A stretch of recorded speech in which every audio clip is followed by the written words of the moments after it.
The elevator doors glided open with a low chime, revealing the grandeur of Roshire Hall's lobby, all gleaming marble floors, gold-framed mirrors, and hushed elegance that clung to the air like invisible perfume.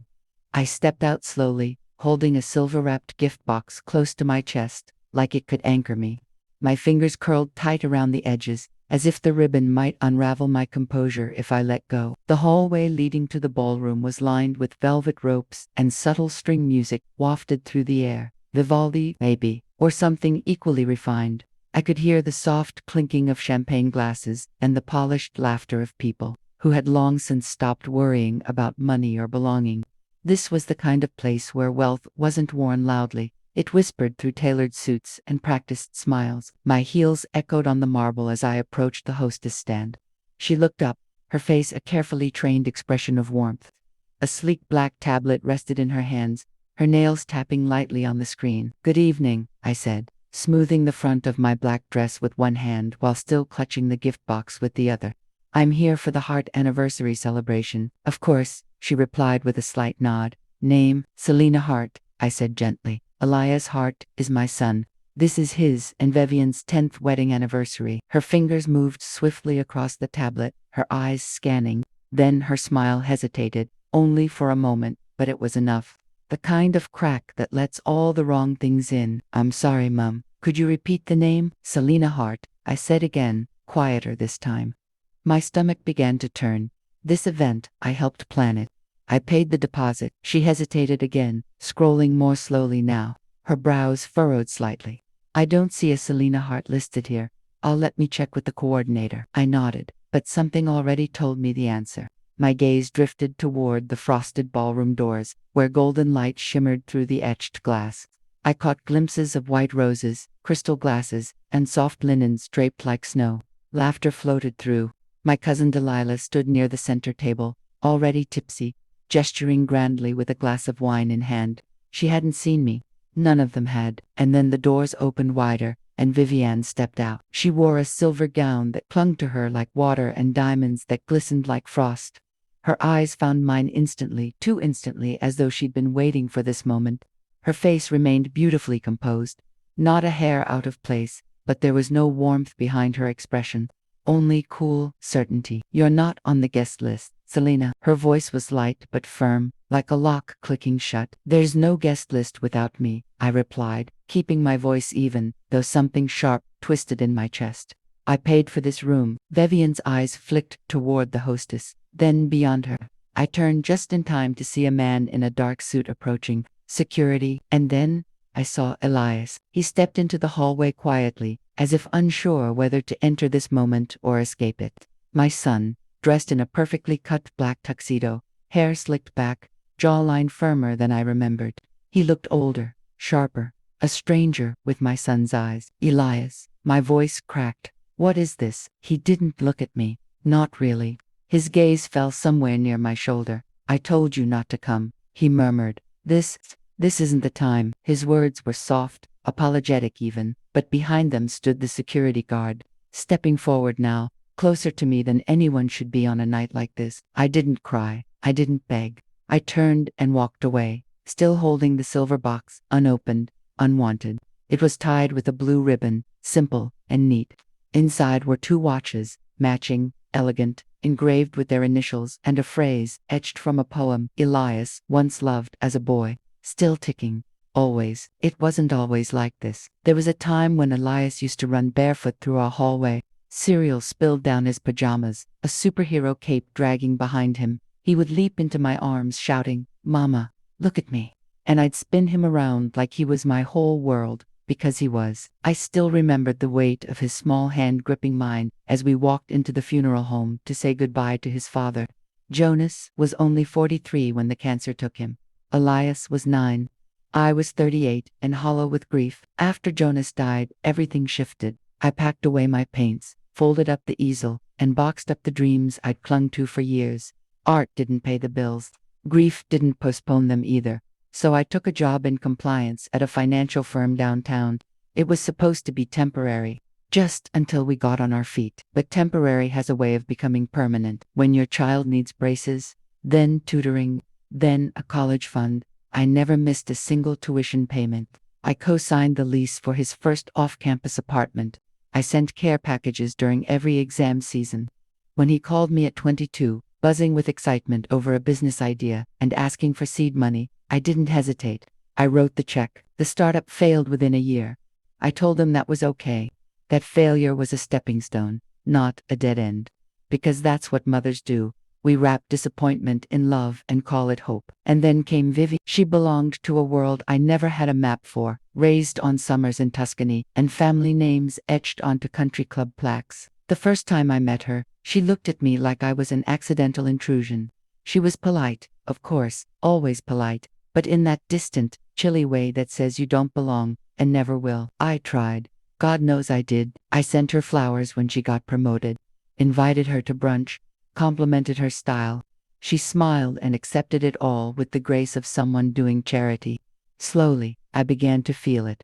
The slow tightening of a noose I couldn't see, only feel. I was being eased out of the frame. When they got engaged, I found out through Facebook. A photograph of Vivian's hand, a diamond flashing against the sunset, the caption, asterisk, he asked. I said, yes, asterisk. There was no call, no message, just silence. I congratulated them anyway. A week later, Ilias emailed me a link to a luxury resort in Islara Bay, asterisk, we're thinking of this for the honeymoon. Do you think you could? No greeting, no warmth. Just a question that already assumed my answer. I booked it that night. Later, I wrote another check, the down payment for their first home. When I delivered the envelope in person, Vivian opened the door, took it with a nod, and never invited me in. I stood in the hallway, holding my purse like I was selling something. And for the first time, I asked myself how a woman could disappear from her own family without dying. But I wasn't ready to let go. Not then. I told myself things would shift after the wedding. They didn't. The first Thanksgiving came. I called to ask what I could bring. Pie, sweet potatoes, my signature stuffing. Elias hesitated. Actually, Vivian's parents are hosting this year, he said. It's a bit tight. They're keeping it small. I said I understood. Next year, it was Christmas. Then Easter. Then birthdays. Always a new excuse. Scheduling conflict. Flu going around. Just us this time. The message was always the same. Asterisk, we're doing something else. Without you. Asterisk. Eventually, I stopped asking. But the silence never extended to money. When they needed help, a tax issue, a car repair, a loan for a boutique marketing project, my name was on every check. I told myself that was still a way to love. That some kinds of love didn't need to be seen to matter. Tonight proved me wrong. Tonight, I stood outside a room I paid for, holding a gift no one would open, staring at a sun who wouldn't meet my eyes, and I finally understood. It wasn't that I had been forgotten. I had been erased. And the most painful part, I helped write my own absence, one check, one silence, one kindness at a time. But something broke loose in me tonight. Something deeper than heartbreak. Something like awakening. I pressed the elevator button with trembling fingers. As the doors slid shut behind me, I saw Elias turn away, his arm around Vivian's waist, like I was just another guest who had gotten lost in the wrong hallway. The silver box still rested in my hands, still ticking. Always. I learned Vivian was pregnant the way most strangers find out news they were never meant to hear, through a cold, impersonal email thread, forwarded, no subject line, just a digital baby registry link, buried between an Amazon promo and a weekly newsletter I never remembered subscribing to. There was no call, no excited voice saying, "You're going to be a grandmother." Just a hyperlink and silence. Still, I opened the registry. My eyes scanned the list, most of it expected, bottles, onesies, diapers, but I didn't stop there. I clicked straight to the top. I ordered the most expensive items, the smart crib that syncs with an app, the organic hypoallergenic mattress with custom support zones, and the high-end monitor with heart rate tracking. I sent them all. No thank you card ever came. But a week later, Vivian posted a photo to her Instagram story. It was the crib I'd purchased, gleaming in a sunlit nursery. The caption read, "Can't wait to use this," as though it had floated down from the heavens. No tags, no mention of who sent it, just gratitude filtered through curated detachment. When the baby arrived early, Elias called me at 2:07 a.m. I still remember the precise time because the ringtone sliced through the quiet like a blade. "Mom," he said breathlessly, "we're at the hospital. The bills." we didn't expect. I was already logging into my banking app before he finished the sentence. I transferred the money mid-call. He never asked for a specific amount. He didn't need to. He knew I'd cover it, and I did. When the nanny quit, 3 months later, and Vivian was too drained to interview new candidates, I paid for a premium placement agency. When their chosen preschool's tuition deposit caught them off guard, I wired the funds without hesitation. Every emergency became my emergency. Every gap became mine to fill. I became their fallback, their safety net, their silent donor, always there, always invisible. Eventually, I began keeping track, not out of spite or resentment, but survival. I needed something to ground me, a record of my presence in a family that was slowly pretending I didn't exist. I called the folder family support, a quiet act of defiance against being erased. Inside, I stored screenshots of transfers, printed receipts, handwritten notes from calls with administrators, travel agents, teachers, and more. Not because I intended to weaponize it, I never did, but because it gave me proof that I was still here, still trying, still loving. The call about the anniversary celebration came 6 months before the event. Vivian's voice was as smooth as poured syrup. She spoke with a gentleness so calculated it made me sit up straighter. "Elias and I want to do something elegant for our 10-year," she said. "Nothing extravagant, just intimate, at Roshire Hall. You'll be the first person we ask," she added, as if it were a gift, a privilege, an illusion of inclusion. Then came the number, $18,000, just the deposit. I paused, just for a breath, maybe two. Then I agreed, quietly, graciously, stupidly. She didn't ask if I planned to attend. I didn't ask if I was invited. Some truths don't need to be spoken. Some answers sit silently between syllables. I told myself it didn't matter, that love doesn't require acknowledgement to exist. But even as I repeated that lie, I felt the crack widen. The night of the party, after security escorted me out of the ballroom I paid for, I drove home in silence.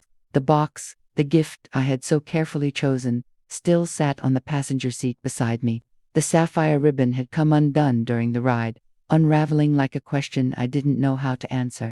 It curled across the floor mat like an accusation. Beggar, that word haunted me. I hadn't even heard it fully, just the whisper of it from someone near the entrance as I left. But it stuck. "Get this beggar out of here." Beggar, like I was some uninvited intruder, clinging to their lives, grasping for scraps. I pulled into my garage but didn't get out of the car. I sat there with the engine off, the darkness settling around me like a second skin. I had wanted to be part of Elias' joy.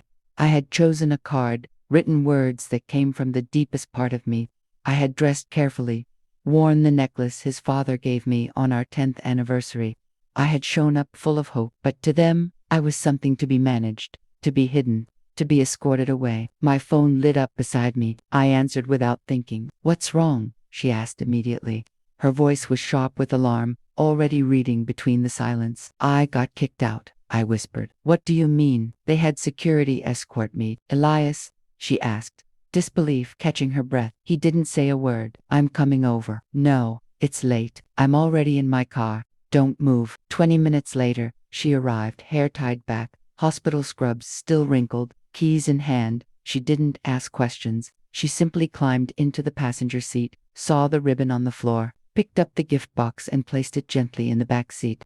Then she opened her arms. I collapsed into her, and for the first time in years, I cried. Not polite, composed tears, but broken, heaving sobs from a place I had forgotten existed. When the storm passed, I wiped my face and reached into my purse.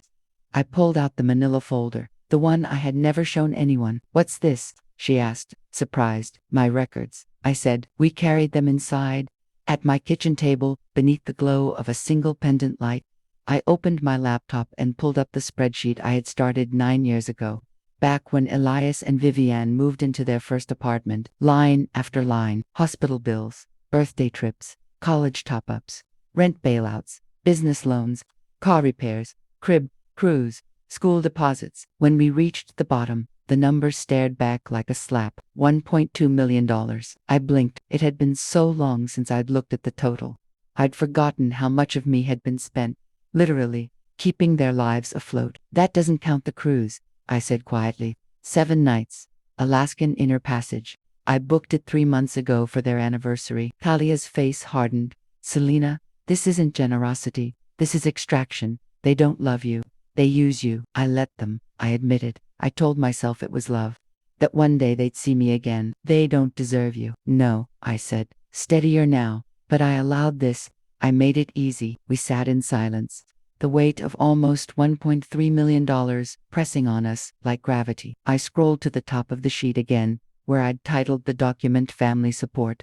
Then I opened a new tab and created a second one, Cancellations. The next morning, I woke not with anger, but something colder. Still, certain, it wasn't revenge. Not quite. It was reclamation. Like stepping back into a room. You were locked out of 4 years and realizing the air hadn't moved. You could still breathe here. I brewed coffee, sat down at my laptop. The first call was to the travel agent. 7 nights through Alaska, balcony suite, whale watching excursions, champagne welcome. I need to cancel, I said. She hesitated, began to explain the policy. I understand, I replied. Refund the balance to my card. Please don't notify the passengers. I'll handle it. Next, the Disney trip for the twins. Flights, hotel, VIP tours, character dining. Every detail planned by me. I'd like a full cancellation, I told the rep. No reschedule. Then, the private school deposit for Julian Hart. I typed the email simply, to whom it may concern. Please be advised that the tuition deposit for Julian Hart will not be completed. Kindly update your records. Regards, Selena Hart. No explanation. No excuses. Then came the golf club membership, the one Elias used, but I paid for. Non-renewal, I told the director. He sounded surprised. We'll be sorry to lose the family. I won't be, I said, and ended the call. Finally, I opened a blank email. Subject, financial support, final notice. Effective immediately. I will no longer provide financial contributions, guarantees, or payments on behalf of Elias Hart and Vivian Cross. All future expenses must be directed to them personally. This decision is final. No apology. No softness. Just the line drawn clear. Bold, irrevocable. Then I did one last thing. I saved the new spreadsheet under a different name, Reclamation. I took the same $18,000 I'd once wired to reserve the ballroom for their anniversary party, the one I never stepped foot inside, and redirected it. This time, it went to a local scholarship fund under Jonas's name. He had spent the better part of his life as a public school art teacher before the cancer took him, and it felt right, like returning something sacred to where it belonged. In the donation memo, I asked that the funds be allocated to students from single-parent homes, those with a bent toward creativity and nowhere to place it. I added a single line, in honor of quiet sacrifices that go unseen. No signature, just the intention. When the confirmation email came through, I stared at it for a long while. The feeling that settled inside me wasn't peace, exactly. It was cleaner than grief, but not quite joy, like a wound freshly rinsed, not healed, but no longer festering. Afterward, I picked up my phone and began blocking their numbers, one after the other. Elias, Vivian, even Claudette, not out of spite, not in a fit of anger, just necessity. I needed to reclaim silence, not the kind used to exclude or shame, but a new kind, a protective border.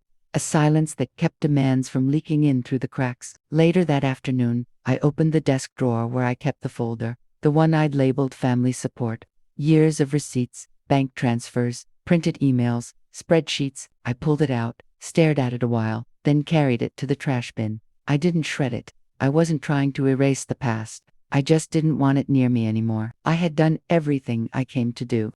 And now, I needed to prepare for what would come next. I hadn't finished my first cup of coffee the next morning when it began, the pounding. Not knocks, pounding, rhythmic, unrelenting, the kind of banging you do when you think you have a right to be let in. I didn't need to check the peephole. I knew. When I opened the door, Elias was already halfway through his sentence. What is this? You canceled everything. Behind him, Vivian's arms were folded so tightly they looked like they were holding up her whole posture. Her lips were a hard slash across her face. And there, at the back, standing slightly apart but unmistakably present, was Claudette, still in sunglasses, despite the soft morning light. Ever the symbol of practiced distance. I leaned against the doorframe. You can come in, if you're here to speak like adults. No one responded. They just filed inside, all sharp corners and stormy silence. I motioned toward the dining room. On the table sat the manila folder again, now repurposed. I had reprinted the spreadsheet, relabeled the tabs, I was prepared. This is about punishment, Elias snapped, beginning to pace. You're punishing us. Because of the party, right? No, I said calmly. This is about 10 years. Not one night. Vivian let out a small scoff. We didn't ask you for all that.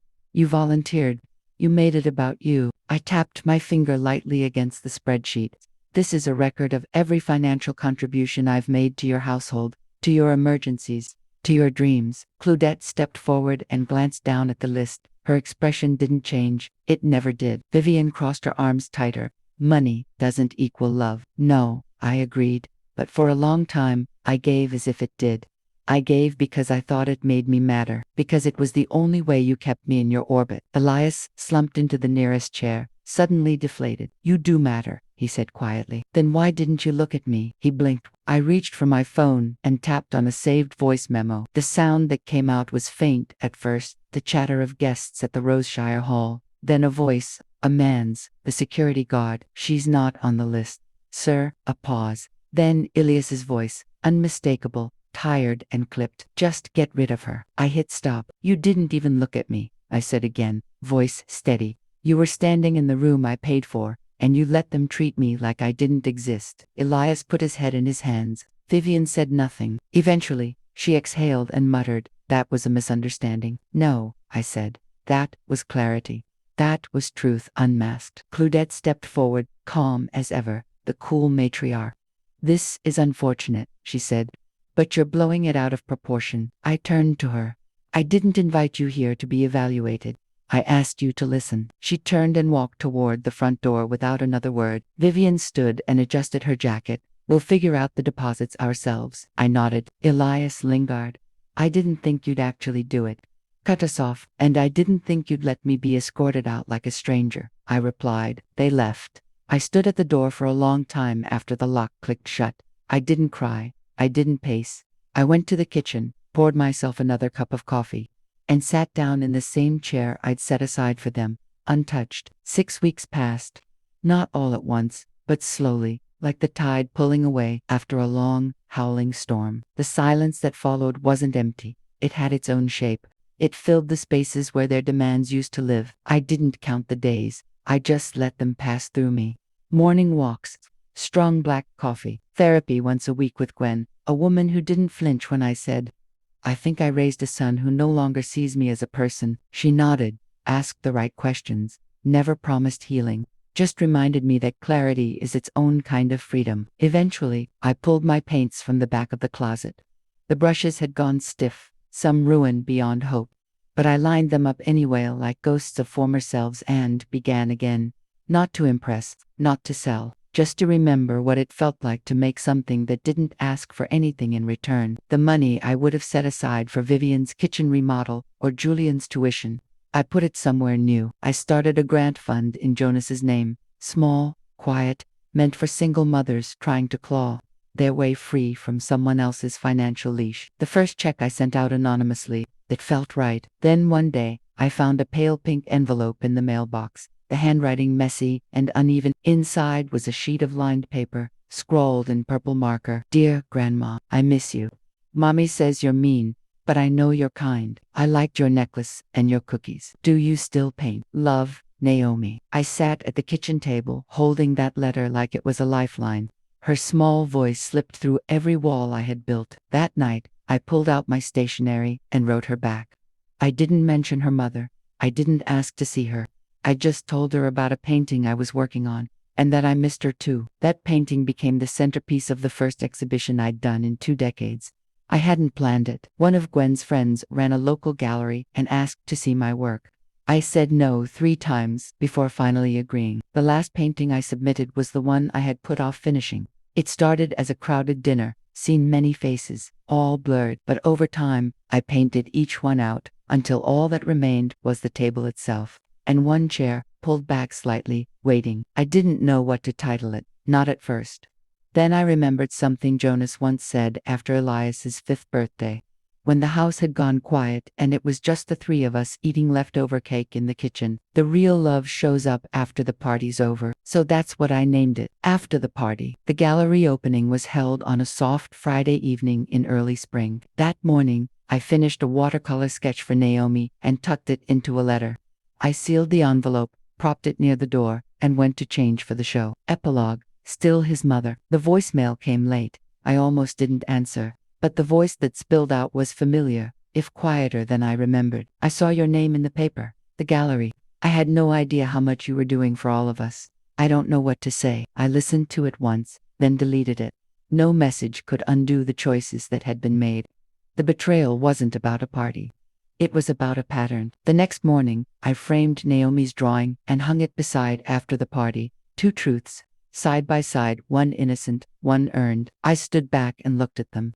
I didn't stop being his mother. I just stopped being their fool.